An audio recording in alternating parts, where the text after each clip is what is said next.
Hi everyone, Irreverent Ellsworth here, just saying happy Friday! Yes! It's finally here. We are finally sailing into that perfect weekend where everything is a possibility. Yeah, you see how I'm wearing, don't you? Yeah, my girl like Berlin. Yeah, she's so hot. Like, when I die, if I'm a really good person, I'll come back as her. Next lifetime, I'll come back as her, for reals. Put on the path. So we're getting into the weekend. Okay, so seriously, let me tell you about an amazing experience that happened yesterday. Um, when I was younger, I took a really good care of my teeth because my father taught me how to take really good care of my teeth. And it was wonderful, and I should have listened, but I didn't. So my teeth were so good as a child that when I hit puberty and I started growing wisdom teeth, there was no room. They started crowding my other teeth. There wasn't enough room at the end for all the strangers. So we had them removed, and they had to be like cut out of my jaw. Well, I had nitrous oxide during that procedure, but I really don't remember it much. I just remember breathing in through my nose and out through my mouth, and the dentist was like, "Oh, no, no, no, sir, please keep breathing in and out through your nose, otherwise we'll all be high, and who knows what we'll take out." So that was fun. So I had some extractions because I don't take care of myself because what's the point? Science will replace everything soon. So I went in for these extractions and I said, "Oh man, I really could use nitrous." I always joke around with them. I'm like, "Yeah, I can use nitrous," and she's like, "You can have nitrous for the procedure." I was like, "Yeah. Oh, okay, that'd be good. Yeah, yeah. I think that would be a good thing to do. Yeah, yeah. I think nitrous would be the right the right treatment plan for me." So they put this thing on your nose, and it's kind of like a CPAP machine. I don't know if you've ever had any sleep apnea or have dealt with anyone who's had sleep apnea, but for bigger people and sometimes smaller people, it's really not a fat person thing. Once you go fat, you can never sleep right at night.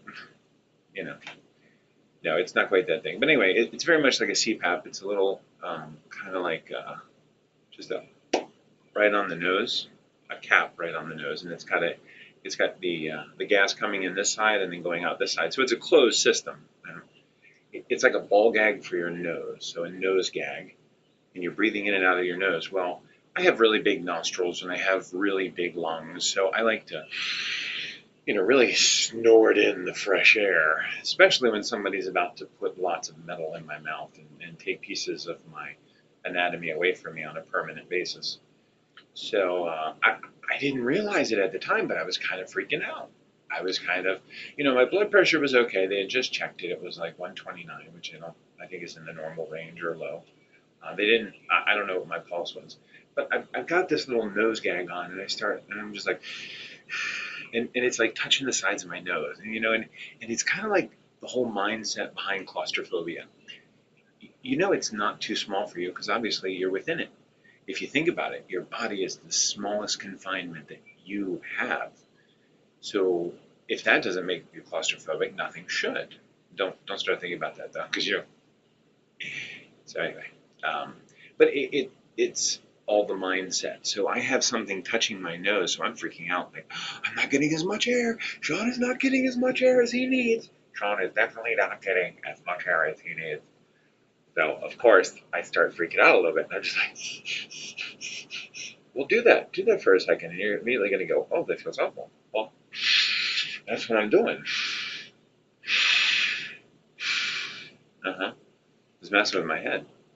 So then the dental student I always mess with, she's like, "Oh, we can't give you any." I'm like, nitrous.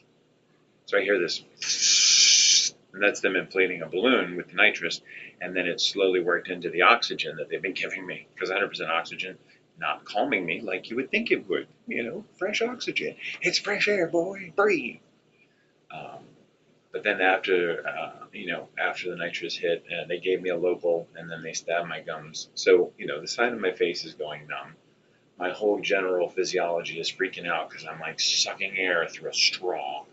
And then all of a sudden, I everything seemed to be okay. It was just magically, instantly okay. It was. It was the closest thing to being a redneck, captured by aliens that are experimenting on him. And what my forefathers and ancestors must have gone through the first time they went to a doctor. And the doctor's like, okay, I have a lot of these sharp instruments, and I'm going to use them on various parts of your body. And you're going to strangely be okay with this to the point you're actually going to give me money to cut you open and pull things out of you all willy nilly. That's what dentists do. They do that. They just, you don't need that.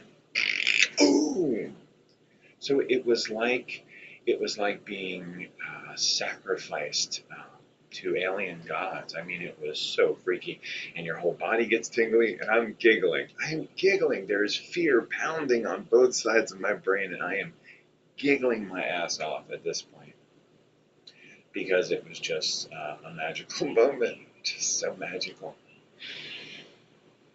And I actually almost said to them, at this point, you could remove my head and I wouldn't care. But thankfully, I didn't say that.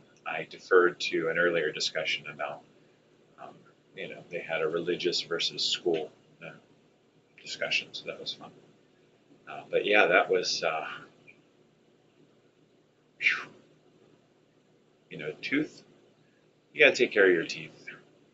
Good idea, kids. So remember, Reverend Ellsworth says, take care of your teeth, kids. Brush 2 times at least every day, and floss, and then rinse with a really nice ADA approved mouthwash.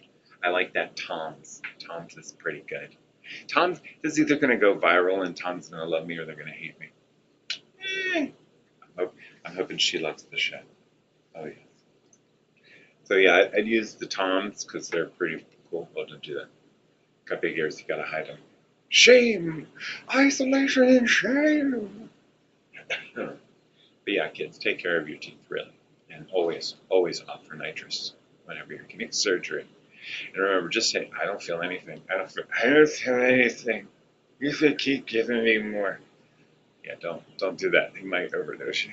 I'm just kidding. You can't overdose on nitrous. Or can you? I think it would dehydrate you. Probably make you nauseous. So you should always do it with someone who has tried it before. And, read up on stuff. When you go to a new job, and I was working with chlorine, and chlorine is a terrible caustic substance that would eat through my clothes. I have all these clothes that are so depressing because I've got like these huge, just gashes of bleach, because that's what, bleach comes from chlorine. And it oxidizes, and oxidizing is burning, so it's chemical burn all the time. And I have spots on my body where the chlorine has messed me up.